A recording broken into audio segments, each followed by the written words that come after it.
And the race is on. Surprise call. Shurna. Gold-plated key down on the inside. That is favorite.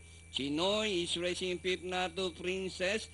China's Gold rushing up tricky. Charlotte's Giant Wonder is the early trailer. Surprise call. Followed by Gold-plated key. Shurna is racing in third by some 2 lengths. That is favorite. Alongside is Chinoy.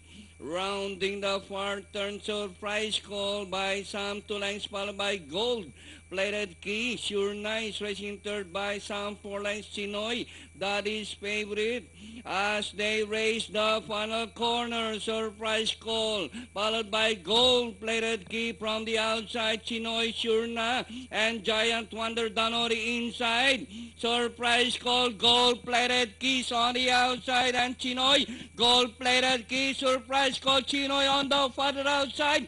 Gold Plated Key, Chinoy, surprise call, Gold Plated Key, Chinoy, and finally Chinoy. Gold-plated key, surprise call, China's Gold. And for your Fantafecta, number 4, Giant Wonder.